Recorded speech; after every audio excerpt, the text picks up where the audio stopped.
Hello guys, welcome to another screencast. This is what, lesson 23 already. Oh my god, time flies.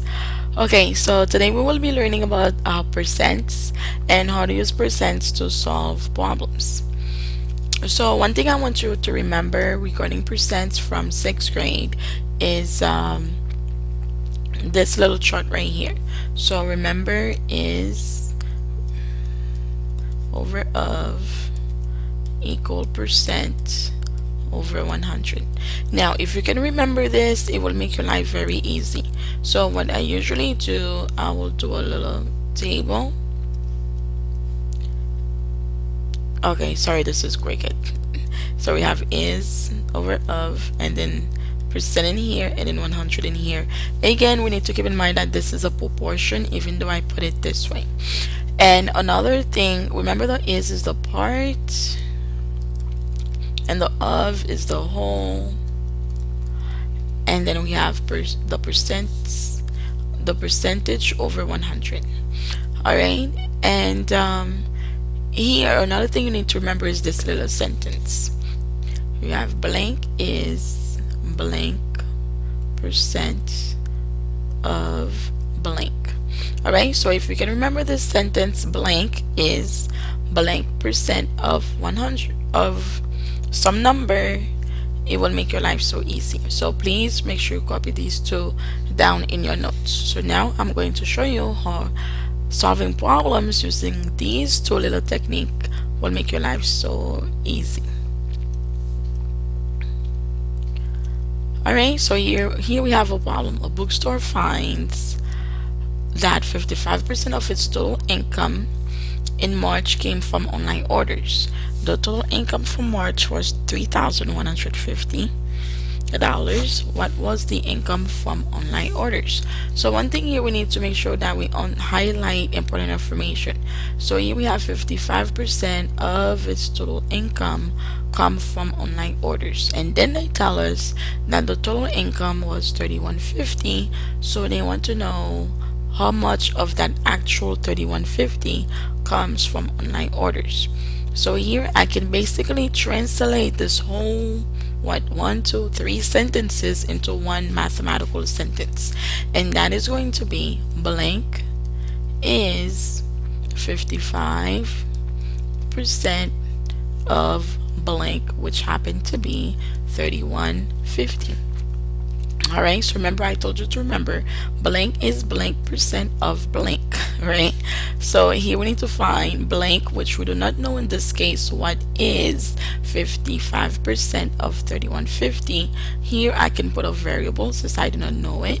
It's 55% of $3,150.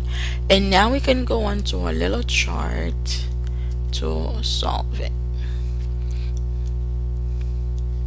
Okay, so we put is over of percent, and then 100. I'm going to write it very big.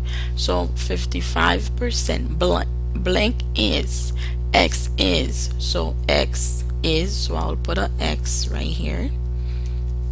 55%, 55 will go in my percent box of $3,150, of $3,150, so $3,150 goes here. So, and then here in this, now I can go ahead and use a proportion to solve. I can do 55 times $3,150 divided by 100. Now there is another way we can also solve the same scenario. Now ignoring this, so we need to find 55% of $3,150 is what, which is my x. So I just basically just rewrite this, but it just means the same thing. So I know this right here, of in math means to multiply. Let me not put an x not to confuse people. Oops. Okay, cannot undo this one, so bear with me here. Okay, so basically I can go ahead and do 55% of $3,150. Now that 55%, I can go ahead and change it to a decimal by dividing it by 100. Of means multiply, times 3150. And then from there we can bring up our cal and put 0.55 times 3150, and here we get 1000.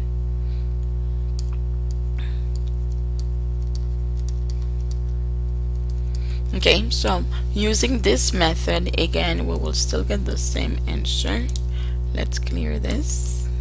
So we can do 55 times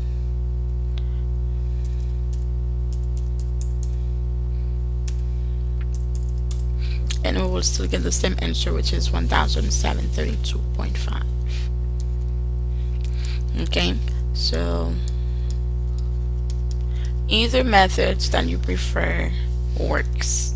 Okay, but most students tend to find this one easier because they don't have to worry about, you know, do they multiply, do they change to decimal, and all that.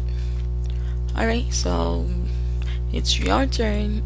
Alright, welcome back. So here we have, there are 43,578 students in the public schools of a city. About 38% of these students are enrolled in middle school. About how many students are enrolled in middle school? So again, important information here. The total we are talking about here is 43,578, and then we need to find 38% of that total. So, and then here we go, we can go ahead and use the method, which is by multiplying it.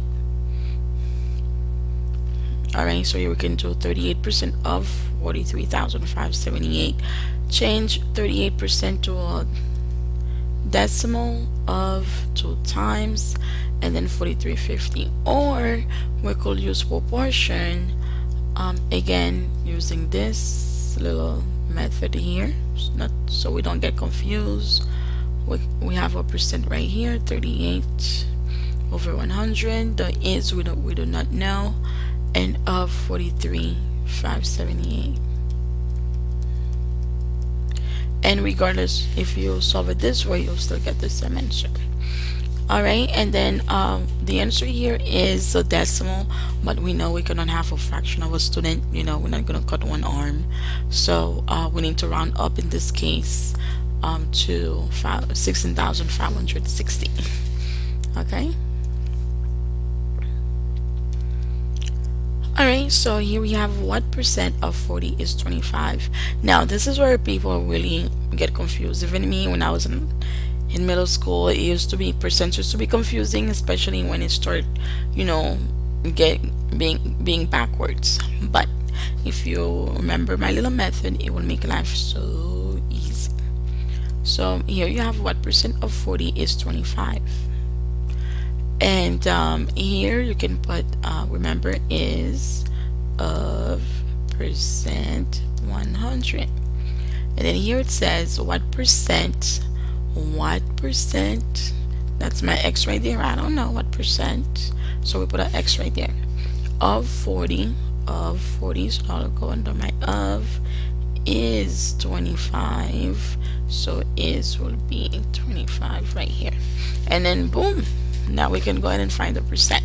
So easily we can again find the cross product. Let's bring up our cal. So easily we can do 2,500. Well, 25 times 100 is 2,500. Oops. And then divide that by 40, and then we get 62.5%. Okay, now keep in mind, if you are doing the test, the FCAT, and it's a graded response, and you need to find the percentage of a number, please not try to grid in the percents. Okay, just put in the regular number and that's it. Alright, now another way we could do this is to use equation. So we know we can say, okay, so go ahead and try this one by yourself and then come back and get the answer.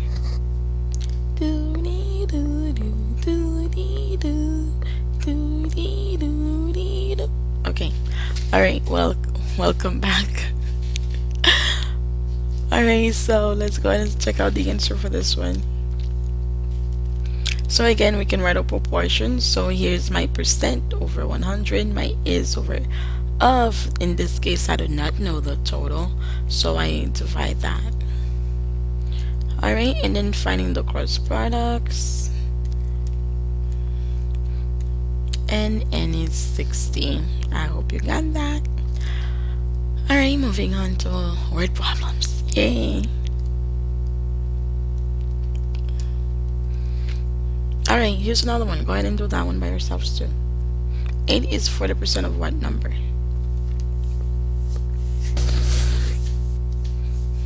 Alright, so let's go ahead and do this one together.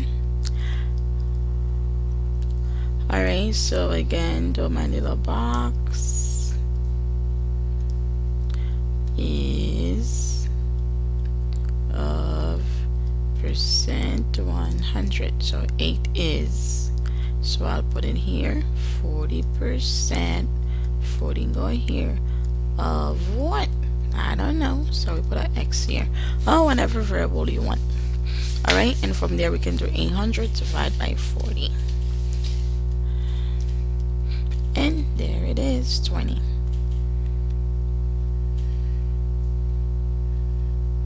Alright, go ahead, try this. I don't have to tell you. Okay, so pause. Did you pause? Okay, good.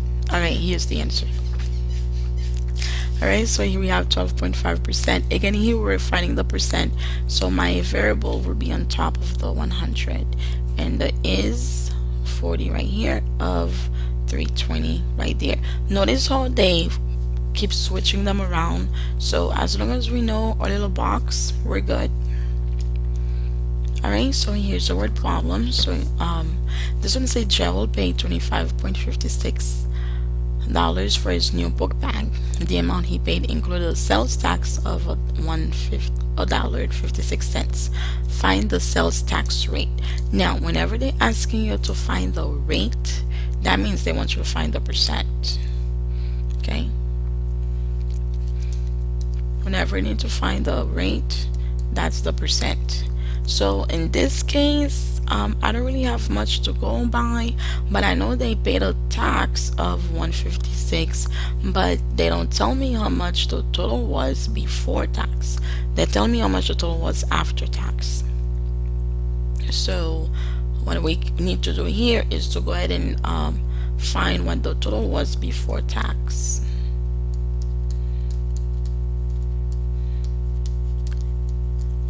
And that will be 25.56 minus 156. Oops.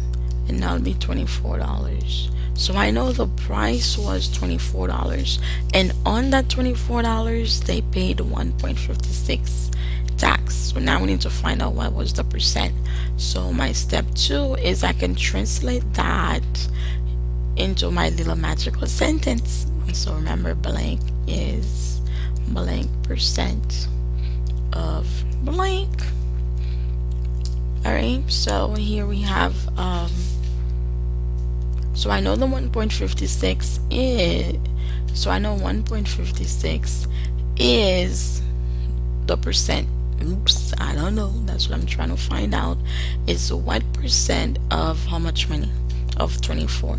Why am I using 24? Because that's the number that they multiply by the rate, and then they to get the tax, and then they add the tax to get this total. Okay, I know this sounds a little confusing, but anyways, let's keep rolling. So again, here using my magical box. Alright, so here is of percent 100. Alright, so is 1.56. Let's switch colors. 1.56 percent, I don't know, that's my X of 24 of right here.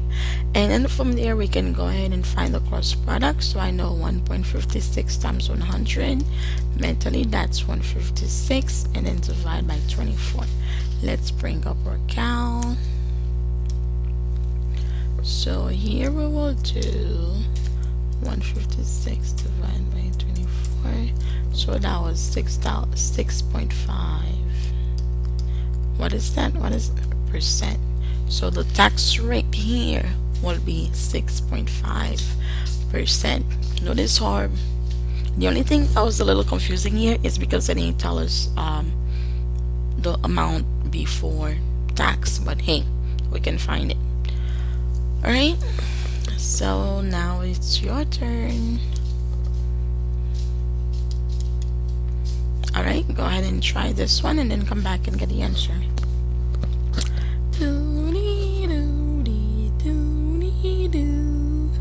Okay, welcome back. So here is the answer. So again, here we need to find the tax rate, so that means they want us to find the percent. So again, we can take this whole thing here and put into the sentence. What percent of 225 is 18? And from there we can go ahead and write our proportion. 225 is the of, 18 is blank over 100. And then here we find the cross products, and n is 8%. Wow, that's a lot. Okay, alright, go ahead and try this one by yourselves and then come back and get the answer.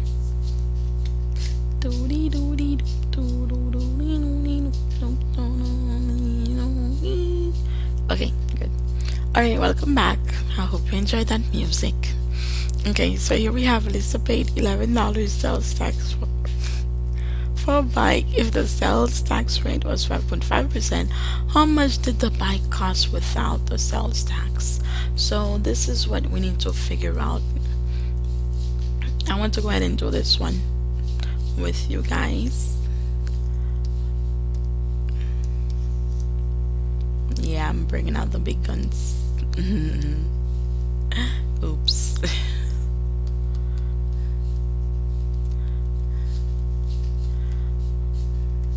Okay, so now remember, now let's try to put this whole little paragraph into one sentence. Blank is blank percent of blank. So here Lisa paid 11 sales tax for a bike if the sales tax rate was 5.5%. So I know the rate was 5.5. How much did the bike cost without the sales tax? So without the sales tax, we want to find the cost. So I'm trying to find the original price, which would be my of. So 11 sales tax must be my is. $11 is 5.5% of what number? And from there we can go ahead and plug it in. 11, 5.5, and here again we're finding the of. Remember, the of is the whole, the total, which is what I'm finding here, and that will give us 1100 over 5.5. Let's go ahead and pull out our cal and do this one. So we do 1100 divide by 5.5, and oops, the bike was $200. Now a way to check ourselves if the bike was really $200 is to work backwards. So we're gonna need the cal for this one again. Alright, so we can do 200 times 5.5%, and boom, $11 tax. Okay, so basically we went back and find 5.5% of 200 and see if we will get 11, which we did. Alright, so here it is. Here they used equations again to solve it. Alright, well, that was it for today. Have a happy new year. I hope this wasn't too long because I did put in a lot of examples. Hope you guys didn't fall asleep on me. Okay, alright then, so I'll see you guys in class. Have a good one. Bye bye.